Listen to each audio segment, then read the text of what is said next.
ഇവിടെ ഒപ്പിട്ടുള്ളൂ.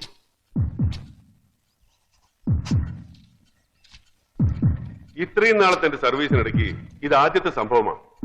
TV പ്രോഗ്രാമിൽ പങ്കെടുക്കാൻ വേണ്ടി ഒരാൾക്ക് പരോൾ അനുവദിക്കുന്നത്. Thank you sir. ഇതിനുവേണ്ടി സാർ ഒരുപാട് ബുദ്ധിമുട്ടിയിട്ടുണ്ടെന്ന് എനിക്കറിയാം. All the best. ഈ പ്രോഗ്രാം തന്റെ അവസാനത്തെ കച്ചിത്തുരുമ്പാണെന്ന് എനിക്കറിയാം. തോറ്റു പോകരുത്. ഞാൻ ജയിക്കും സർ. എനിക്ക് ജയിച്ചല്ലേ പറ്റൂ.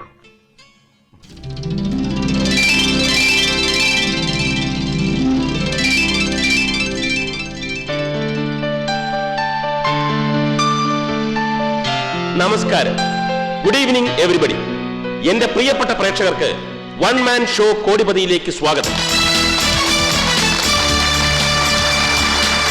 അറിവിന്റെയും ബുദ്ധിശക്തിയുടെയും ഭാഗ്യ നിർഭാഗ്യങ്ങളുടെയും പടനിലം ഒരിക്കൽ കൂടി ഒരുങ്ങിക്കഴിഞ്ഞു. ഇനി യുദ്ധം ആരംഭിക്കാം. Yes, welcome to the ultimate show, one man show, one man show Kodipathi. നിരവധി രക്ഷപ്രഭുക്കളെ സൃഷ്ടിച്ചു കഴിഞ്ഞ ഈ പ്രോഗ്രാം ഒരു കോടിപതിക്ക് വേണ്ടിയുള്ള കാത്തിരിപ്പ് തുടരുകയാണ്. ഇന്നത്തെ മത്സരത്തിൽ പങ്കെടുക്കുവാൻ നമ്മളോടൊപ്പം പുതിയ 5 പാർട്ടിസിപ്പൻസ് ആണുള്ളത്. ഇവരിൽ ആരെങ്കിലും ഒരാളാകട്ടെ ഈ പരിപാടിയുടെ ആദ്യത്തെ കോടിപതി എന്ന് ആശംസിച്ചുകൊണ്ട് കോടിപതി സീറ്റിലേക്ക് ആദ്യം ആരാണ് വരാൻ പോകുന്നത് നോക്കാം. വ്യക്തി വിവരണം ആരംഭിക്കുന്നു. ഞാൻ ഒരു ഇന്ത്യക്കാരനാണ്. എന്താ വ്യക്തി ആരാണെന്ന് ഞാൻ പറയാം. അതിന് വ്യക്തി വിവരണം തുടങ്ങിയിട്ടല്ലേ ഉള്ളൂ. പക്ഷെ എനിക്കാളെ മനസ്സിലായി. മനസ്സിലായെങ്കിൽ പറയൂ. രാജീവ് ഗാന്ധി. അല്ല. അല്ലേ? രാജീവ് ഗാന്ധി ഇന്ത്യക്കാരനല്ല. അതെ, പക്ഷെ ഞാൻ ഉദ്ദേശിച്ച വ്യക്തി രാജീവ് ഗാന്ധി അല്ല. സോറി മുകേഷ് എങ്കിൽ ഒരു ചാൻസ് കൂടി തരണമെങ്കിൽ. പാർട്ടിസിപ്പൻസിനെ ഞാൻ വീണ്ടും ഓർമ്മിപ്പിക്കുകയാണ്. വ്യക്തി ആരാണെന്ന് വ്യക്തമായ ക്ലൂ ലഭിച്ചതിന് ശേഷം മാത്രമേ ബസറമർത്താവൂ. കേട്ടല്ലോ? പ്രേം സാർ അങ്കിളി മത്സരത്തിൽ നിന്ന് പുറത്തായിരിക്കുകയാണ്. You are disqualified. അങ്കിളെ പ്ലീസ്. വ്യക്തി വിവരണം തുടരുന്നു. ഞാൻ ഒരു മലയാളിയാണ്. ഞാൻ ഒരു കോഴിക്കോട്ടുകാരനാണ്. ഞാൻ ഒരു സിനിമാ നടനാണ്. വലിയ കാര്യമായി പോയി. അനേകം സിനിമകളിൽ അഭിനയിച്ചിട്ടുള്ള എന്റെ ആദ്യകാല പേര് സ്നേഹജാൻ എന്നാണ്. പാർട്ടിസിപ്പന്റ് നമ്പർ 1 മിസ്റ്റർ ജയകൃഷ്ണനാണ് ബസറമർത്തിയിരിക്കുന്നത്. ജയകൃഷ്ണൻ ഉത്തരം പറയൂ. KP ഉമ്മർ. KP ഉമ്മർ. ജയകൃഷ്ണൻ പറഞ്ഞ ഉത്തരം ശരിയാണ്. Welcome to the Kodipathi seat. Congratulation. Thank you sir. Let's start the battle for one man show Kodipathi.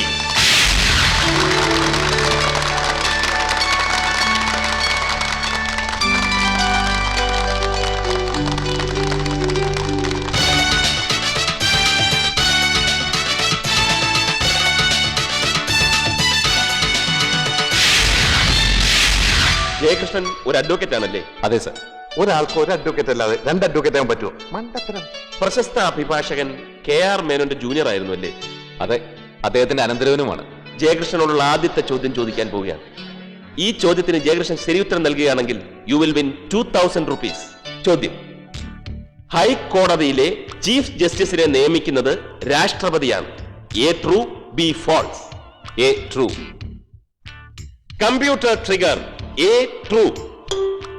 Jayakrishnan പറഞ്ഞ ഉത്തരം ശരിയാണ്.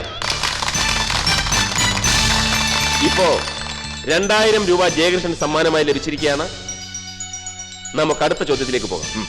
ഈ ചോദ്യത്തിന്റെ വില എത്രയാണെന്ന് താങ്കൾക്കറിയാമോ? 6000. Very good. ചോദ്യം: കേരളത്തിന്റെ ഔദ്യോഗിക പുഷ്പം കണിക്കൊന്നയാണ്. A true, B false. A true. A true. ഒരു സംശയമില്ല? ഇല്ല. കമ്പ്യൂട്ടർ പറയാമല്ലോ? പറയാം. Computer trigger. A true. Jayakrishna, താമരയല്ലേ? കമ്പ്യൂട്ടർ എന്ത് പറയുന്നു നോക്കാം.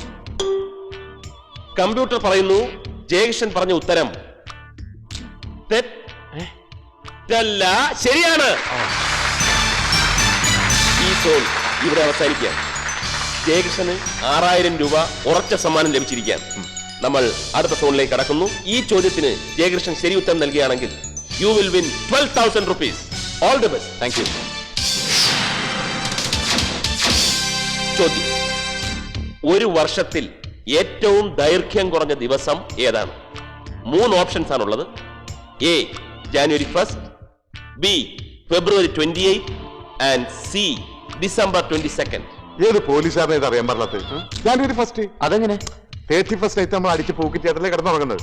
പിറ്റേന്ന് ഉച്ച കഴിഞ്ഞാൽ നമ്മൾ എഴുന്നേക്കുള്ളൂ. പിന്നെ പകല് കുറച്ചല്ലേ ഉള്ളൂ. December 22nd. പോയി കാശ് പോയി. Computer trigger December 22nd. Jayakrishnan പറഞ്ഞ ഉത്തരം ശരിയാണ്. ഈ സോണിലെ രണ്ടാമത്തെ ചോദ്യത്തിലേക്ക് കടക്കുകയാണ്.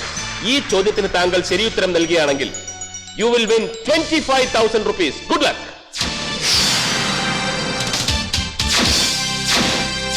ചോദ്യം: ഇന്ത്യയുടെ വാനമ്പാടി എന്ന പേരിൽ അറിയപ്പെടുന്നത് ആരാണ്? Kadathanadan Ambadi. A S Janaki, B Sarojini Naidu, C Lata Mangeshkar. B Sarojini Naidu. Computer trigger B Sarojini Naidu. Jayakrishnan പറഞ്ഞ ഉത്തരം 100% ശരിയാണ്. Fantastic performance mister Jayakrishnan. Thank you sir. ഈ സോണിലെ മൂന്നാമത്തെ ചോദ്യം ചോദിക്കാൻ പോവുകയാണ്. ഈ ചോദ്യത്തിന് താങ്കൾ ശരിയുത്തരം നൽകുകയാണെങ്കിൽ you will win 50,000 rupees. Good luck.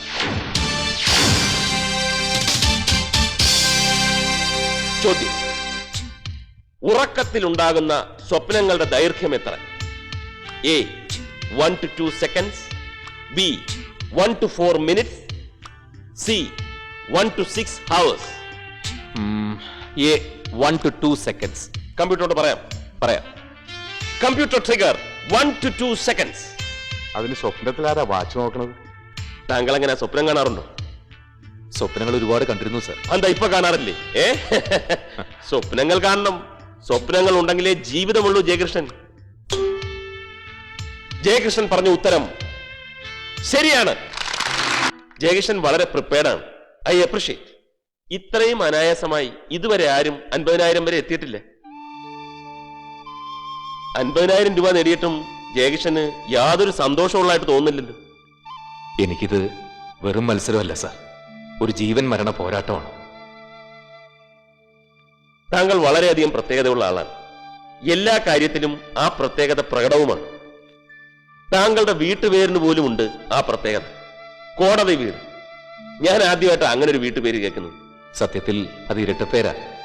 നാട്ടുകാർ കളിയാക്കി വിളിച്ചതാ കോടതി വീടുന്നു. എന്റെ അമ്മാവനും അമ്മാവന്റെ മകൾ രാധികയും ഞാനും ഉൾപ്പെടെ 3 വക്കീലന്മാരുണ്ടായിരുന്ന കോടതി വീട്ടിൽ. ഞങ്ങളുടെ ജൂനിയേഴ്സും ഗുമസ്തന്മാരും കക്ഷികളും ഒക്കെ ആയിട്ട് സത്യത്തിൽ ഞങ്ങളുടെ വീടിനൊരു കോടതിയുടെ അന്തരീക്ഷം തന്നെയായിരുന്നു.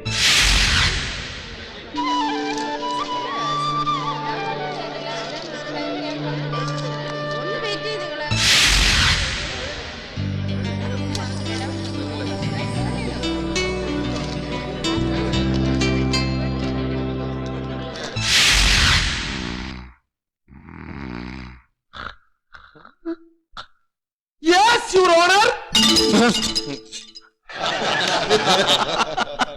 That's all.